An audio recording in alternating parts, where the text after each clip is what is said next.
What up, Jay? Yeah, we're How you doing? back. I am so much better now that it's this week. Okay. Tell me more. That fucking full moon, it's Scorpio, last Monday was a trip. What happened? I got sick Yeah. the day of, like I was fine the day before. We recorded the day before. Right. And then I got so sick, like cold, flu, like combination. Yeah. And you obviously can still hear it in my voice. Um, but yeah, it was brutal. Yeah. And I'm sure everybody can relate to when you're sick, things come up emotionally, right? Like you're not feeling well, it's messing with your nervous system and your systems are all like trying to just like heal and move things through you and Right. detox. And also it kind of like it can pull you to a lower frequency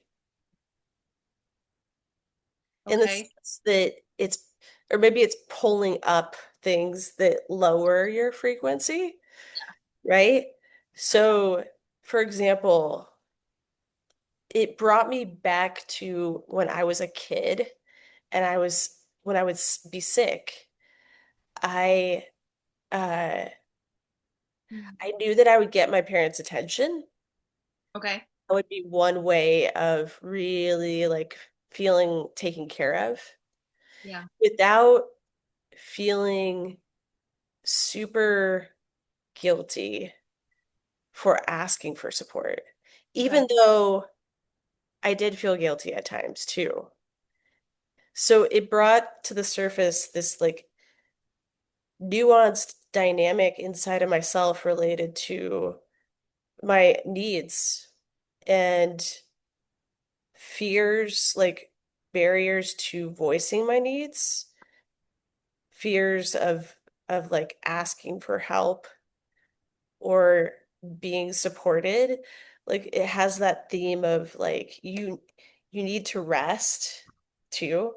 So you can't be moving around and distracted. Like you have to be super there with yourself, right?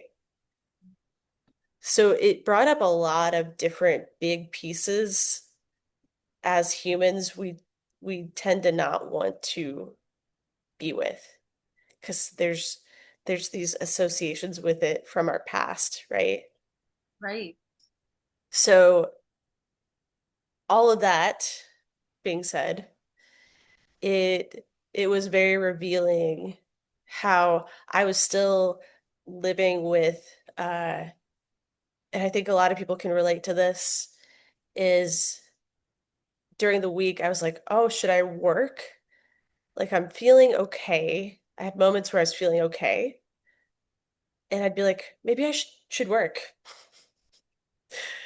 And it reminded me so much of my parents and how they would just like work even when they were sick, and they'd be like, "Oh, I'm not that sick." So completely minimize their physical state.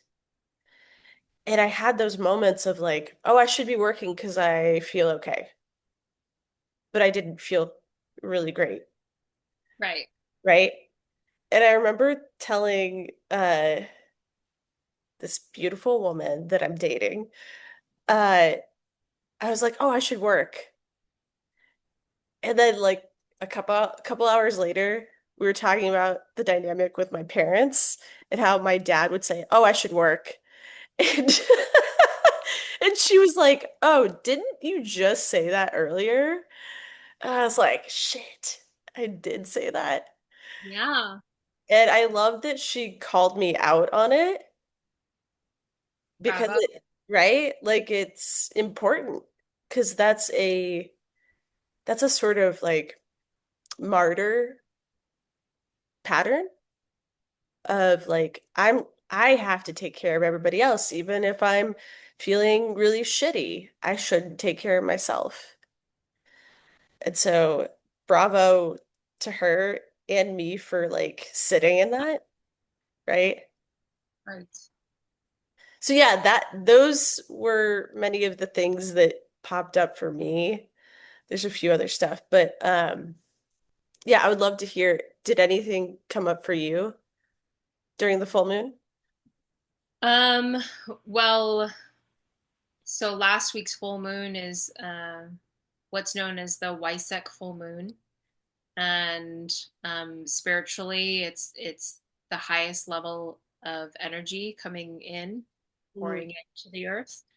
And so there are various different festivals and various different practices, and I'm pretty committed to doing the pranic healing meditation of the twin hearts. And so I did that a little bit during the day. I was a part of two, like one of the lectures, and then sat in a little bit for that meditation, and then another group sat in on that meditation. But I was also at work, so I couldn't really fully devote all of my energy to it. yeah. But I was still a part of it in with my intention.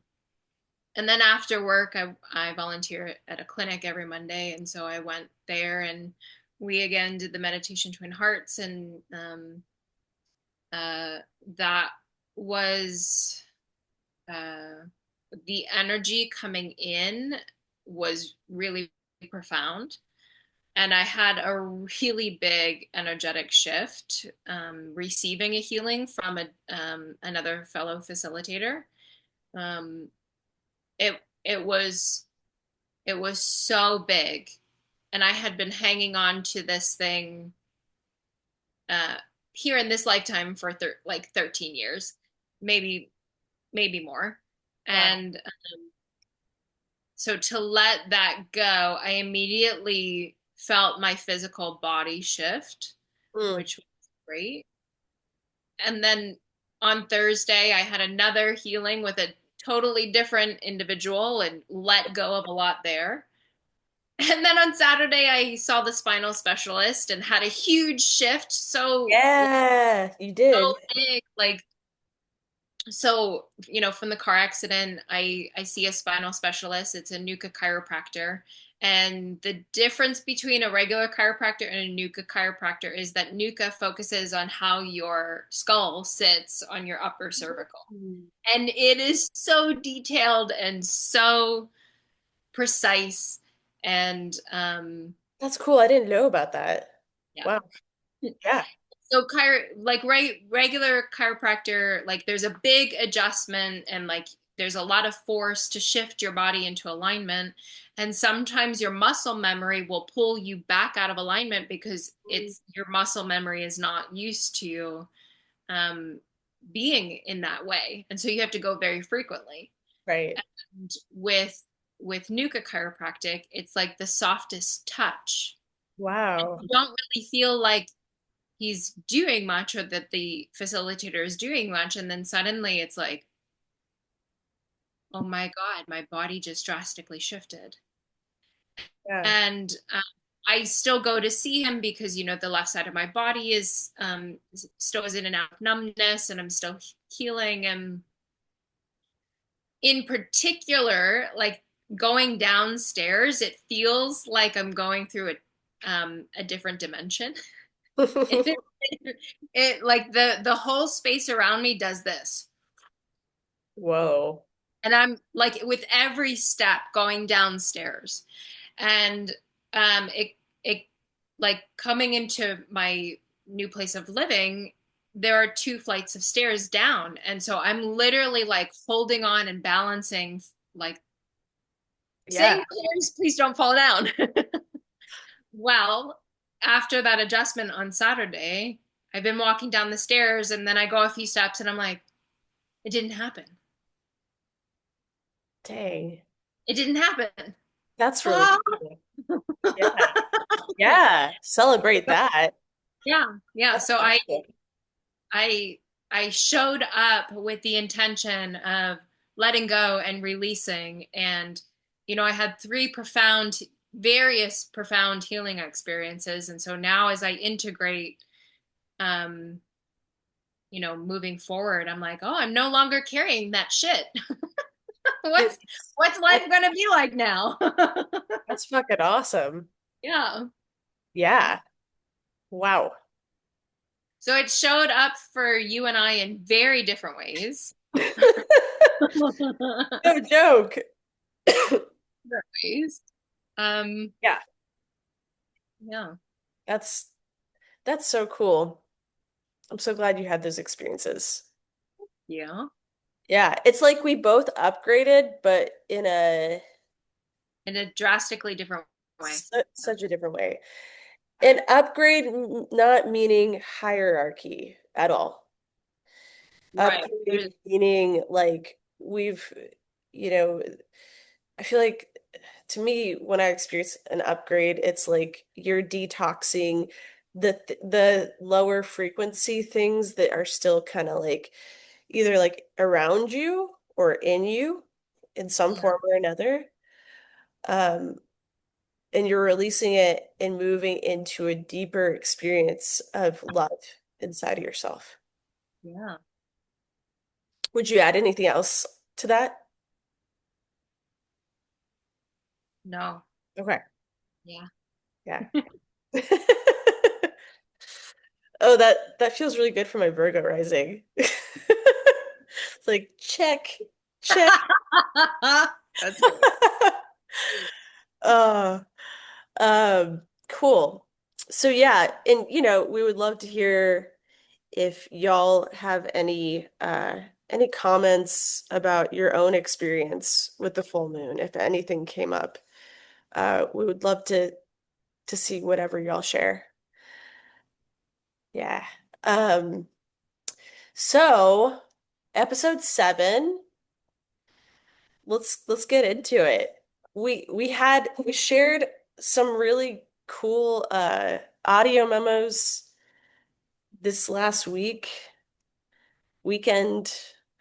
Um, so I think that would be a good thing to get into about patterns and specifically internal patterns that we are like working with from our history, um, relational patterns like these, what was I saying earlier? These sort of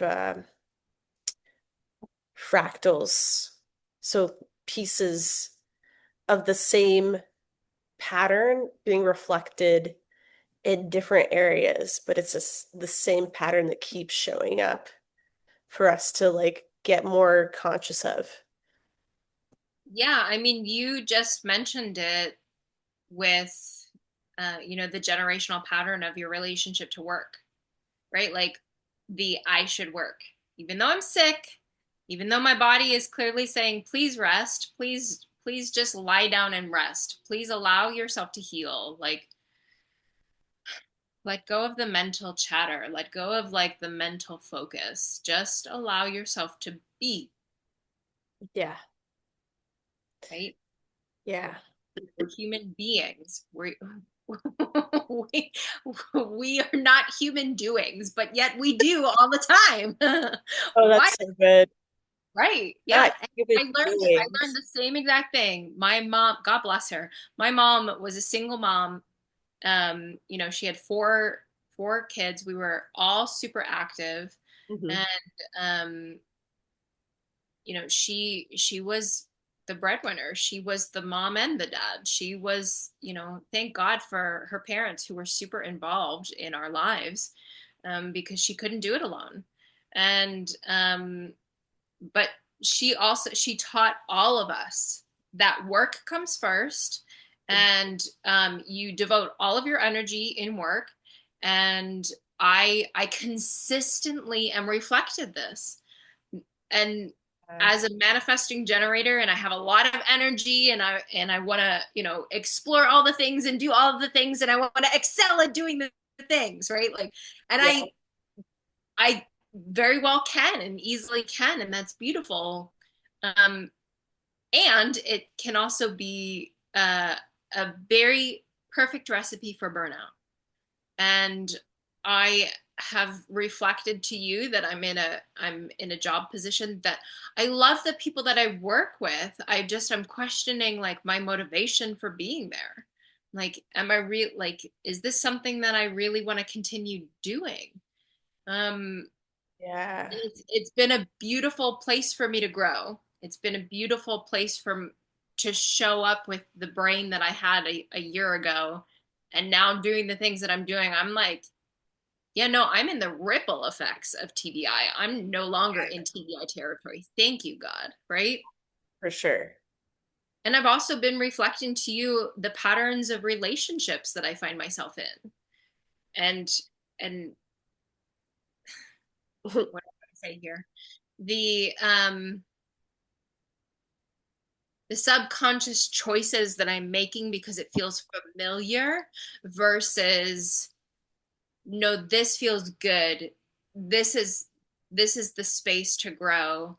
Um, Yeah, versus like, no, no, no, I belong here. yeah. Ooh, yeah, that familiarity versus like safety, Yeah, right?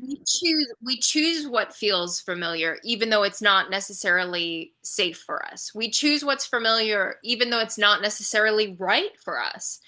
Um, oh God, I'm just anchoring that in and understanding that I have been choosing what feels familiar and making excuses because there are nice people around.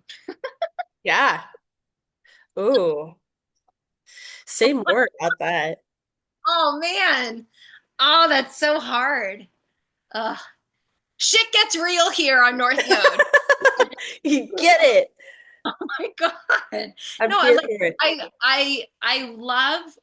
I love my job because I love the people. I love being able to like do something that people thought that I couldn't do it. Right? Like my best fuck you is like, great, you don't think I could do something? Just fucking watch me. I'm gonna do circles around you. Just watch. Right? Yeah. But that's not really healthy either because then I'm spending so much energy going after something that I don't really care about. Yep. Yeah. It's coming from the ego. Right. Yeah. Been there. Huh? Been there. Yeah. Yeah, Damn. it's yeah. You know, it's cool because like I just watched a TikTok of Chris D'Elia, who is a comedian, and I'll have to send it to you. But it's along these lines of he was saying that he finally started going to therapy and he realized his therapist gave like this like big insight of he became a comedian because he wanted to be loved and accepted. Yeah. And he was like, "Wait, what? What do you mean?" And she was like, "Yeah, like it makes sense that you're a comedian because people laugh. Yeah. You're instantly loved and accepted." When he walks into a room and he inherently hears this tape of the story that nobody likes him over and over again, automatically.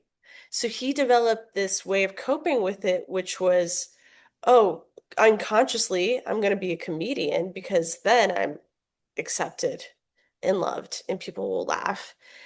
And he didn't even know that. Like we do these things where we choose something and we don't even know why at in the like the underneath of that why we're choosing it, but we're choosing it for something inherently important that we didn't get or yeah, I mean that's probably a big piece of it. The things that we don't get, right? Like and it's coming from not an inherently bad place, but it's like a wounded place slash I like this. Like he likes being a comedian, right? Just like me, like I chose to be a therapist Because one, it's familiar, it's in my family. Yeah. Two, uh, I also get to be loved and accepted by my clients, right? Like it did initially come from a wounded like ego place of, oh, people are going to inherently like me because I'm helping them, Yeah. right? And so, you know, it's it's so like helpful to pull these things to the surface and recognize like why am I motivated to do this? And there's this really great book called Existential Kink, which is Huh? such a great title, Existential Kink. And in the I should. book, yeah, yeah. In the book, it really beautifully talks about like the things in your life that you don't like, you chose them for a reason. And Right. there's something inside of that that was important to you, but it's unconscious. Yeah. So like what we're talking about, right? Familiarity. Like if I believe that helping people means that I am liked, I'm associating helping people with safety. So that could get really dangerous because then I believe that I have to save people or I need to solely be of value by helping people, Yeah. which can create an imbalance in a relationship, right? Like then, as you know, in my past, dating people that what it wasn't a mutual thing of helping each other. It was me helping them.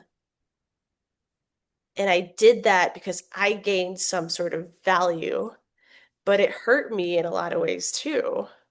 Right. Because then I built up resentment when they wouldn't let me help them. Right. Yep. You see, and that's the ego coming in. Yeah. That's me being like, why do I keep doing this? Like, what is it about that? But it's because helping people became safe, familiar, rather. Right. And if I have a partner that doesn't need me in that way, that feels threatening, Does right? it still feel threatening? No, What is it now? it feels, I feel so safe in that. Like that, my person can take care of themselves. And yes, I can support them, but I'm not the main source. Like it feels like there's space and there's like gosh, how do I describe this? There's a sense of my presence is enough. Yeah. I don't need to prove my worth. I just got to be present. Right. It's really incredible. Yeah. I am in a space of learning to unwind the hyper independence Mm-hmm. over time. I learned to just like it's just easier if I just do it myself, because when I would ask for help, I would either get blatantly turned down or the opposite of what I was asking for would come to fruition. And it Right. was like, that's not what I asked for, like at all. Yeah. So it was just easier for me to, I'll just do it. I got it. I'll just do it. I got it. Or like, it's a term of something in like the blatant incompetence or something like the Yeah. uh like rebelling with incompetence. Do you know what I'm talking about? Like there's a specific phrase that has been consistent throughout my life from other people when I would ask for help too. Like the blatant like, oh, I'll just blatantly do it wrong on purpose. That way she doesn't have to ask me for help. Oh, yeah, I know what you're talking about. Like sabotaging it so that there isn't any expectations. Yeah, yeah. So it got to the point where I was like, I'll just fucking do it. I'll just do it. Like I don't need. It's good. It's great. It's fine. Right, Or legitimately needing help, like with the brain injury, and legitimately needing help. And like, no, guys, I'm in a space where like I legitimately need right. assistance. Yeah, Uh, yeah. Let me just sit with that for a second. Can you pause? And we're back. We're back in action. Okay, so you were talking about your experience of the TBI and people around you not supporting you, but in a way that like they could help you, but they basically sabotaged it so that it would seem like, oh, I can't help you because I'm not good at it. Or the resentment of needing to help me. Ah, uh-huh. The Oh resentment. yeah, I'm in a position to help and assist, but I fucking resent the fact that you need my help. Right. Like That's those, the energy. Like nobody actually said that. Let me be very clear. but Nobody the actually said, energy.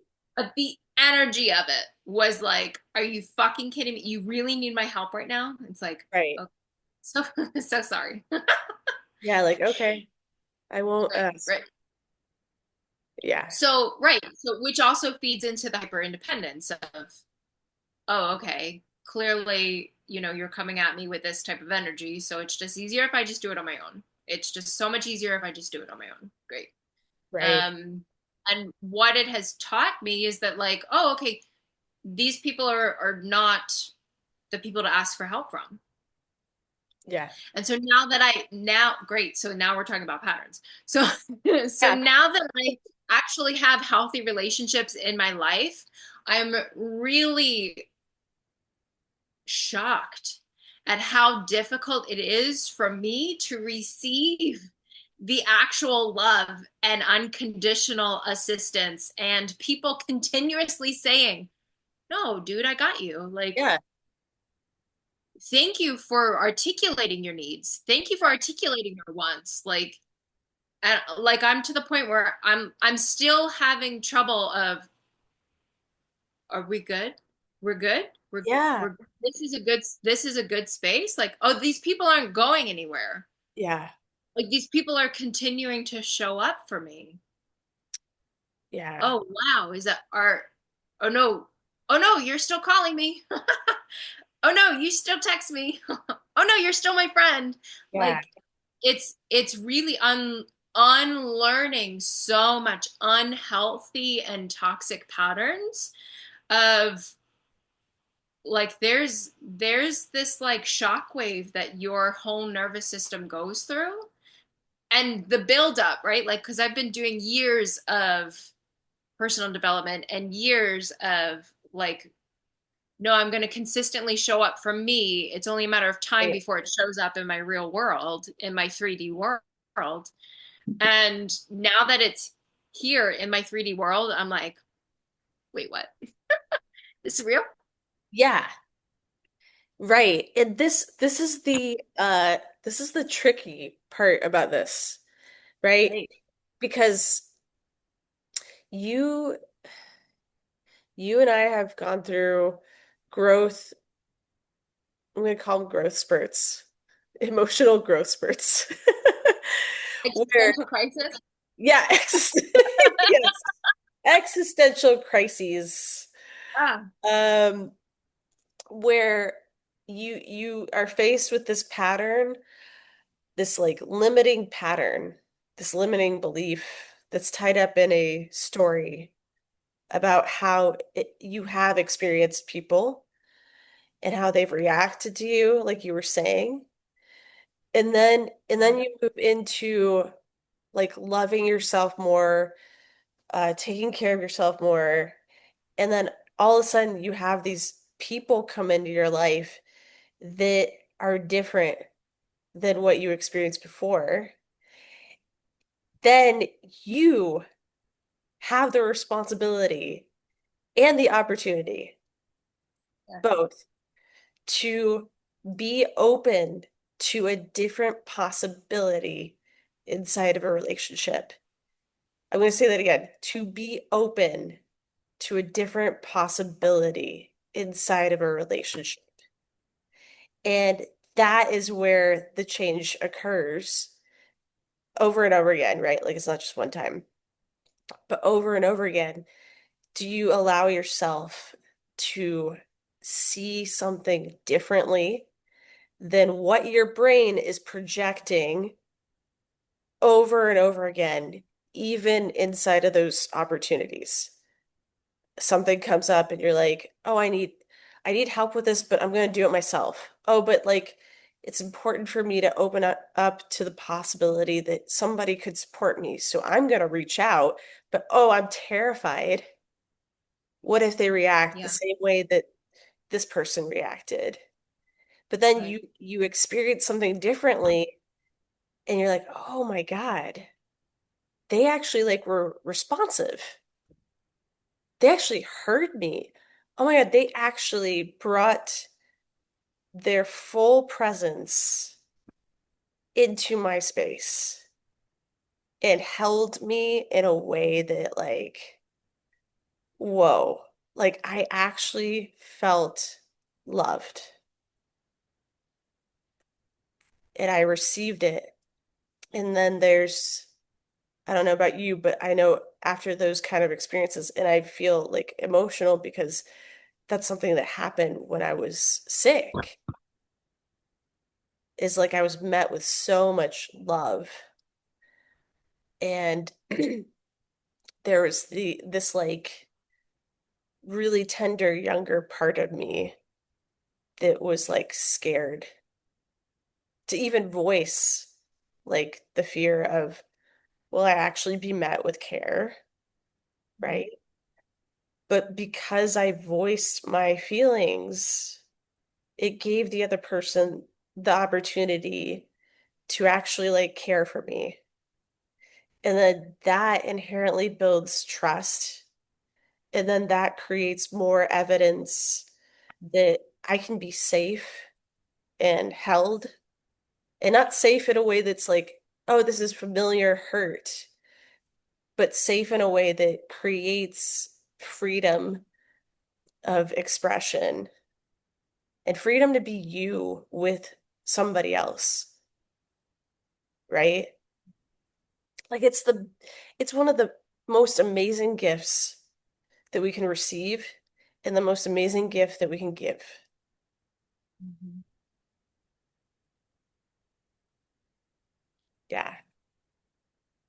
Anything that you want to add to that? I was on a roll. No, I'm told. I was like, okay. Yeah. Showing in your authentic self, but also giving voice to what's going on in your inner world. Yes. Yeah, dude. Giving voice to it. Yeah. Yeah. I Yeah, mean, how often do you and I say, like, thank you for, thank you for that. Thank you for sharing that. Thank you for vocalizing your needs. Thank you for expressing that. Is there anything else that you need to share? Do you need to vocalize anything about that? Do you need yeah, to say anything about that? Yeah. There's so many different variations of how we hold space for each other. And it ripples into all my other relationships too, into work dynamics, of all the work dynamics, into, romantic correspondence. It's like, I admittedly still struggle to vocalize that within the romantic context. yeah, I I will, to a certain degree, vocalize how I feel, and then because I'm just so used to rejection, I'm just like, great, I'll just like turn off. I'll just totally clam back up and I won't continue to express. Um, Yeah. um, yeah, like with somebody who I'm seeing now, he's like, I want you to tell me, and I'm like, I don't want to tell you. Right. Yeah. Am I? And so where I'm reflecting with this particular scenario is, am I playing out an like an a subconscious pattern? Am Mhm. I in a pattern? Am I actively rebelling against something that's good? Am I rejecting it because it's unfamiliar? Mhm. Or is it just not a good fit? Ooh. Yeah. Yeah. Okay. Let's walk through a little exercise. Okay, great. Okay. Okay, let's do Okay. it. Okay, so what I want you to do, put your hand on your head. Okay. Okay. What does your mind say about this situation? My mind? Hmm. What do you mean? What thoughts do you What have? thoughts do I have about this scenario, that this thing that I find myself in? That I should be able to Hmm. accept what this is, that I should be able to Hmm. see all of the amazing gifts. And I do see the gifts. Um, Everything within up here says, or on paper says, we're a good fit. And I should be able to say, yeah, this is it. Okay. Okay. Great. You shoulded all over yourself. I Um, did a great job. okay, now I want you to put your hand on your heart. What does your heart say? Something is amiss. Yeah. Anything else?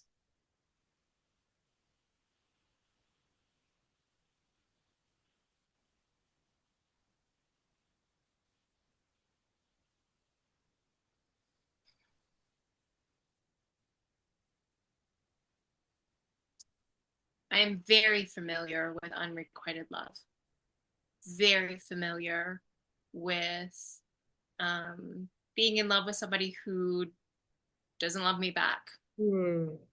And I do not want to create the same scenario. Yeah. Yeah. So it's familiar. Yeah. Yeah. Okay, put your hand on your gut. Okay. What does your gut say?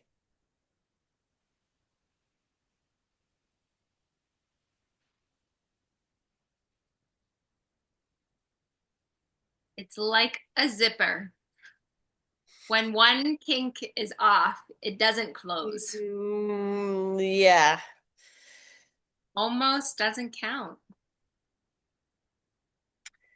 What is that like to speak from your mind, heart, and gut?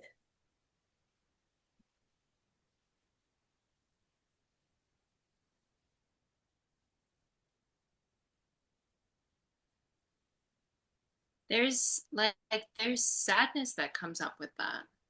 Yeah. Yeah. What's the sadness say?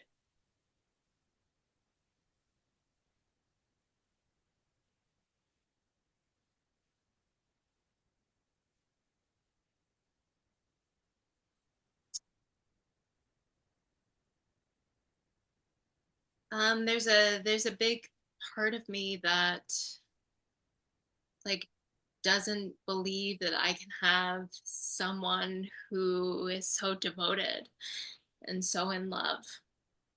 And there's a part of me that um, doesn't believe it can get better. Yeah. because this person is truly devoted and truly wonderful. And I've been conflicted from the beginning. He's amazing. Like, like there's a part of me that's like, what the fuck is wrong with me? Mm. Right? Like there's a big part of me that's like, what the fuck? And Mm. so then I'm reflecting on like, okay, am I looking for a trauma bond? Is that what I'm used to? Is that what is missing? Is that it? No, I know that that's not really it because I've done so much healing. I know that that's not true. Yeah.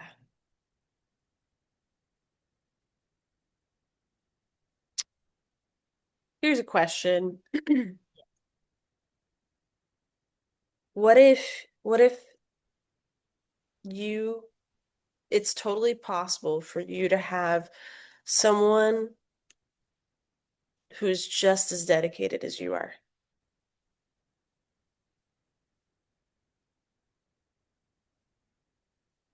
It sounded like you're speaking another language. Can you say that again? What if it is possible that you can have a partner who is just as dedicated as you are, and you are so attracted to them, and it's a heart-centered relationship,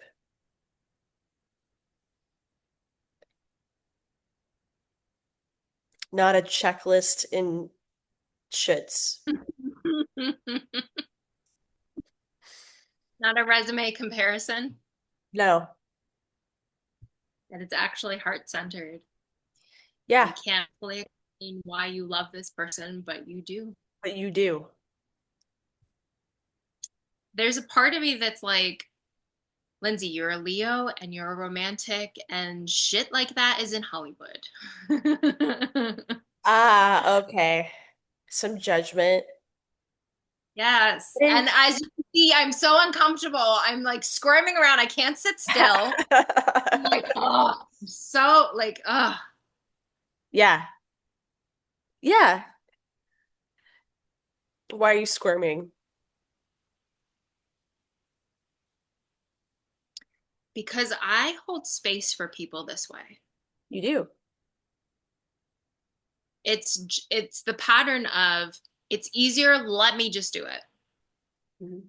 Let me just do it. I'll hold space for this. I'll hold space and watch everybody fall in love. I'll hold space and watch everybody have the most amazing romantic love stories, and I'll watch from afar because Yeah. because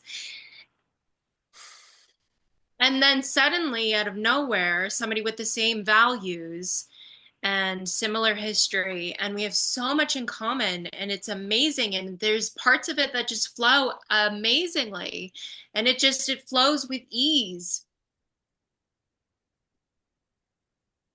and I can't put my finger on it, but something just isn't there. Hmm. Yeah. And I'm like to the point where I'm like, is my brain that fucked up? No. I know that it's not because it existed before. Yeah. It existed after the accident, and it existed before I met this person. And it created such an ignition within me,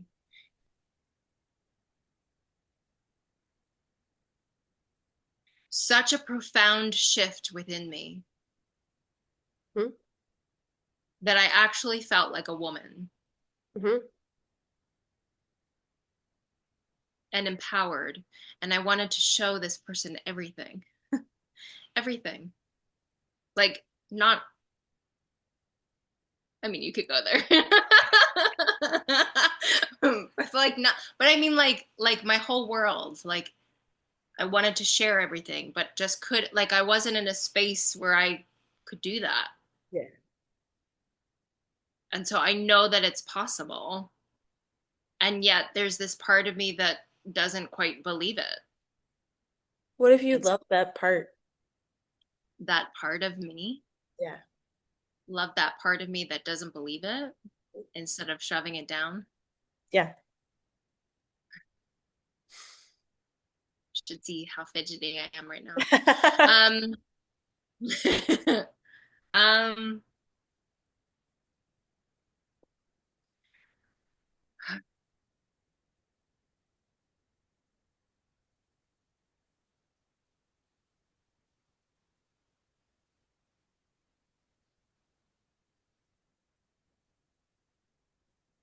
it's like my inner child is in a dark room and she just picked up a toy that is broken and she's showing it to me. Hmm.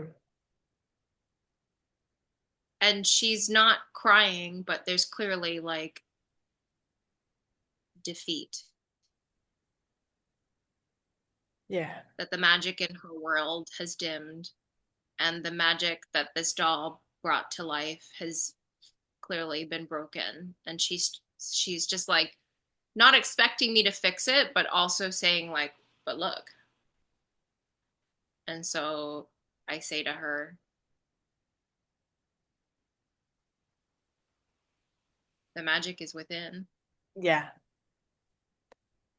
Yeah. And, holding her and allowing that fantasy part of you to live.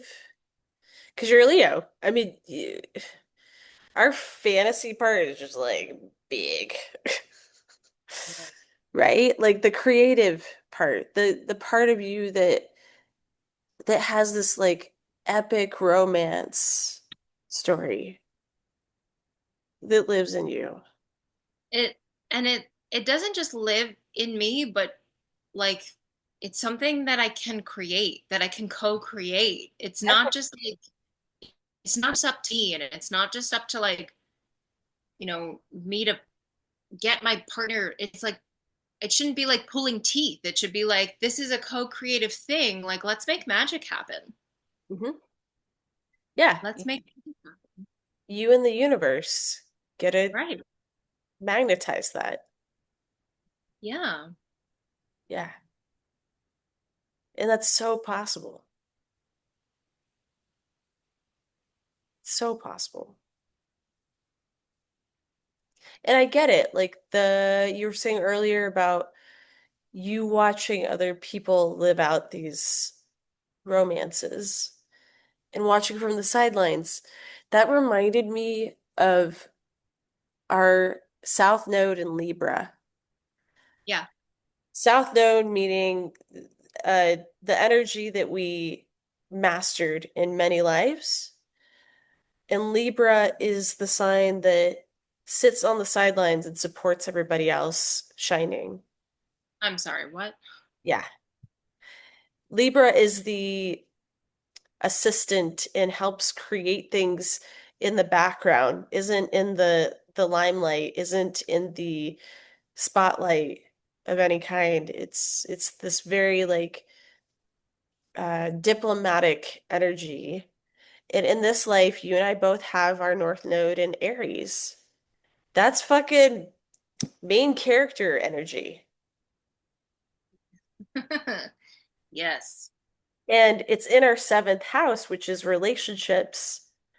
And so for you and I both, we are learning the balance of because the seventh house is Libra, Libra and Aries, sister signs. So we are learning the balance of interdependency inside of relationships, not hyper independency, not codependency, but interdependency, which is I am me, you are you.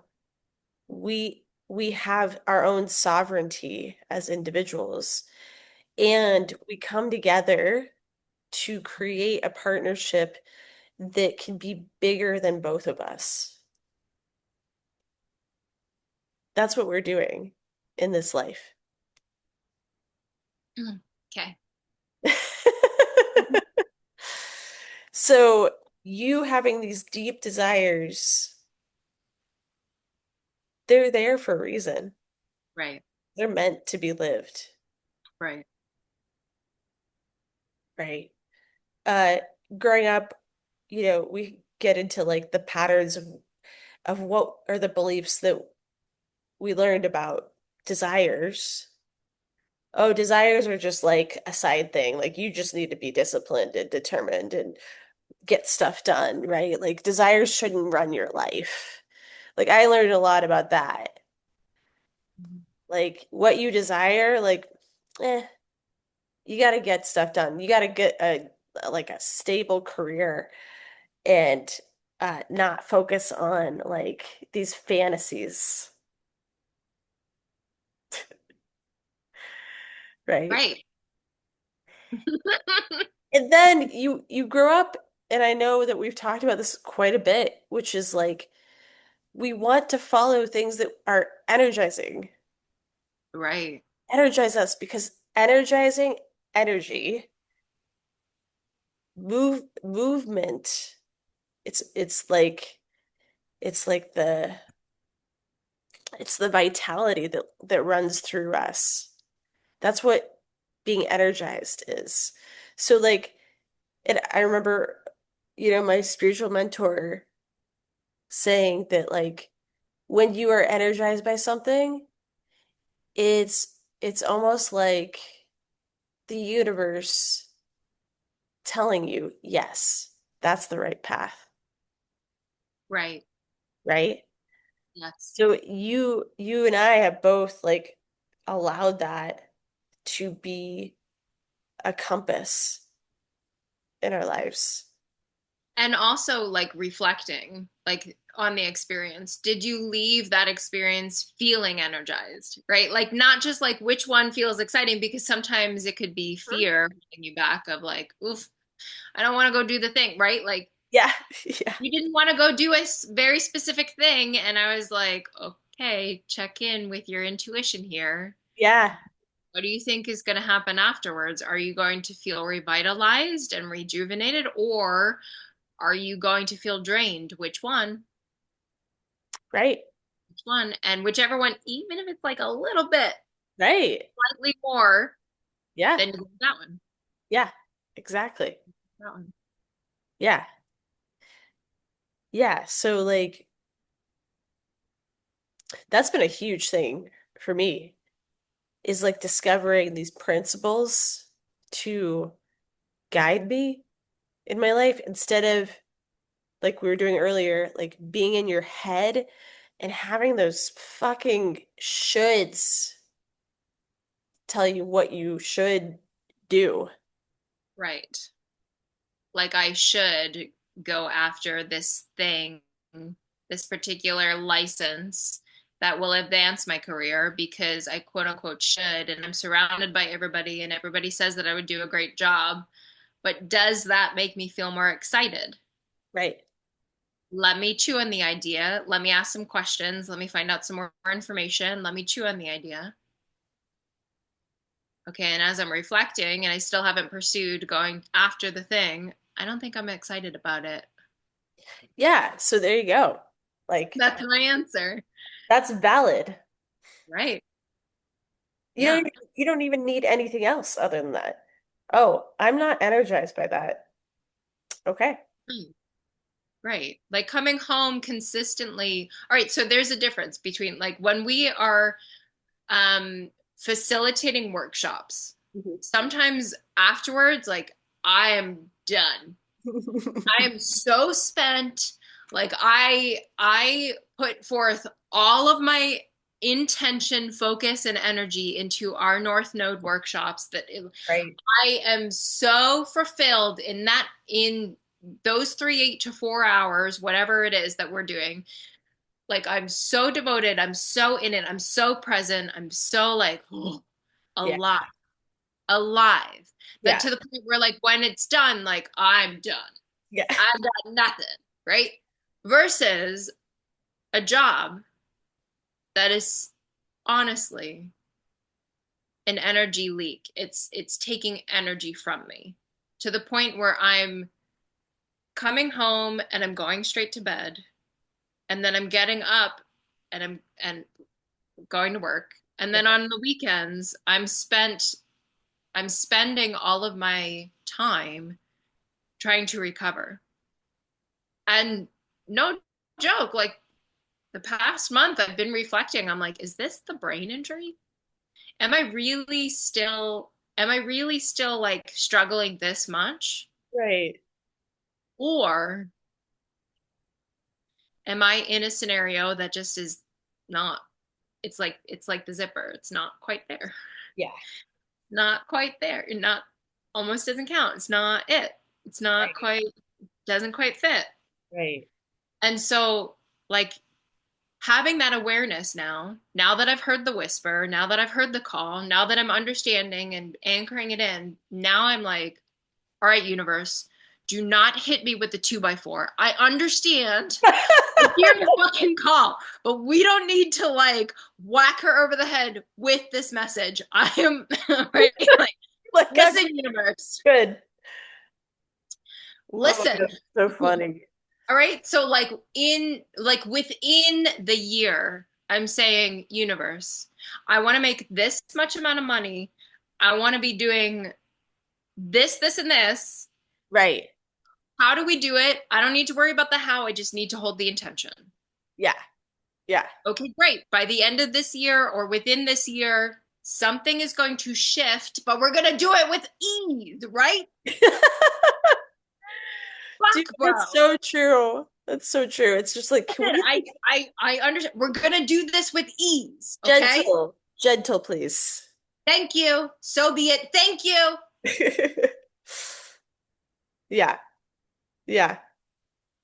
For real. Because I've been there of no, no, no, I hear the whisper. And then once you hear the whisper, it just gets closer and closer and closer and louder and louder and louder. And you're like, yes, I understand. Thank you. Like, and then when it gets to be so loud, then it starts to creep in on your physical being. And Yep. I'm like, you don't need to make me sick. I hear it. Let's hold Yeah. the intention of making the change. Right? Okay, thank you. Yeah. For So basically all that to say is that like once you it's how do you going back to the original topic of how do you recognize that you're in an unhealthy or unhelpful pattern? It really starts with the inner reflection. Listen to your complaints the most. What do you complain about the most? What are you unhappy with? right. when Yes. you're, when you're talking on the phone with your best friend, or when you're like in the car and you're complaining to yourself on the way to da da da da, what are you complaining about? What are Right. you sorry, what are you unhappy about? Yeah. What What is it? Because it's gonna come up over and over again. What is like a theme that keeps coming up that's trying to get your attention? right, What are you denying in that? What are you like, either like, becoming the victim of that or believing that you can't change it? right. What is the belief there? What is the story that you are telling yourself about this? And Yeah, then, and yeah. sorry, Oh, go go ahead. ahead.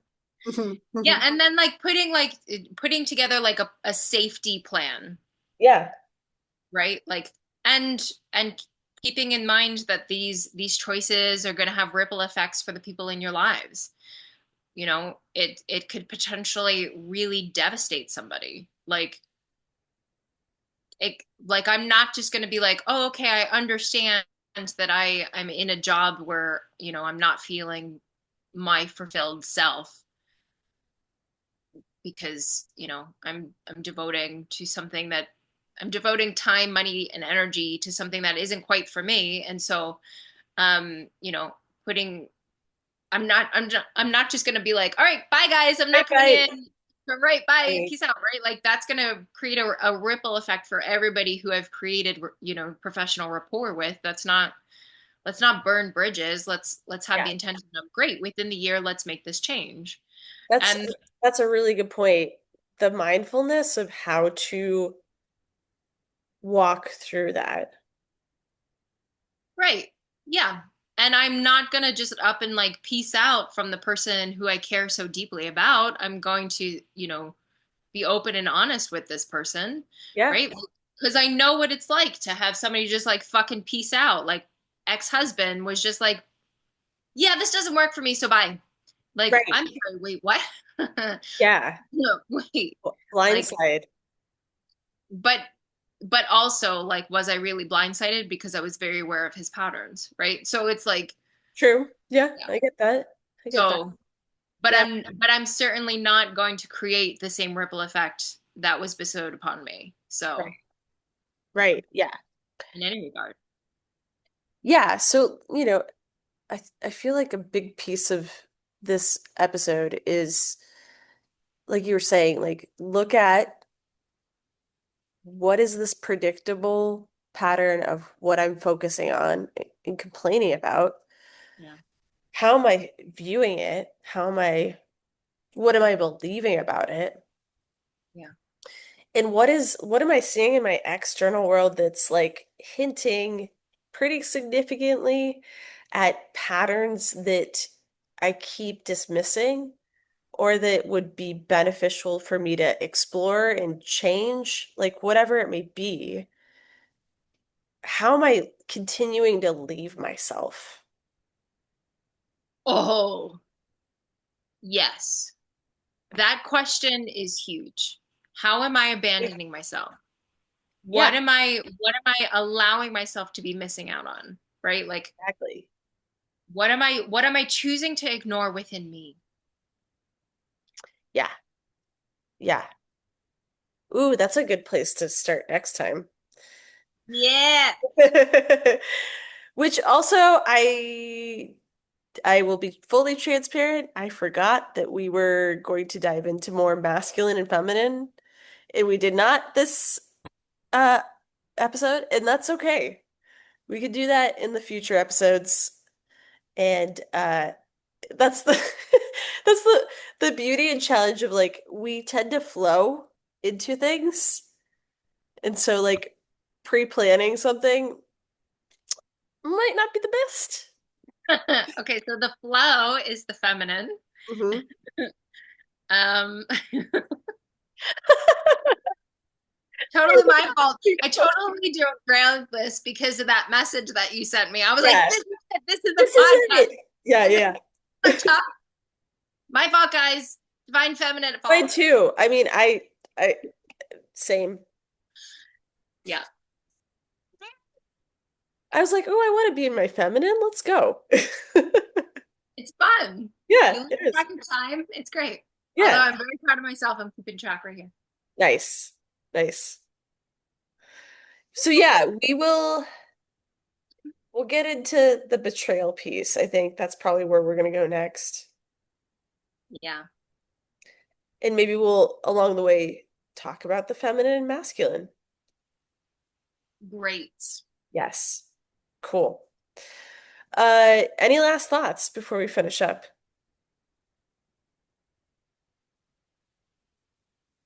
Sparkle. Sparkle. Thank y'all for listening, watching. Lindsay and I absolutely love these conversations, and we would love to hear any feedback from y'all about the conversations, anything that y'all would like to hear us talk about. And yeah, thank you. My cat keeps hitting her tail with the camera. She's saying it's time to stop. Yeah, she's like, okay, that's enough. Um, so yeah, everybody, we love you. We will talk soon. Bye Bye. bye.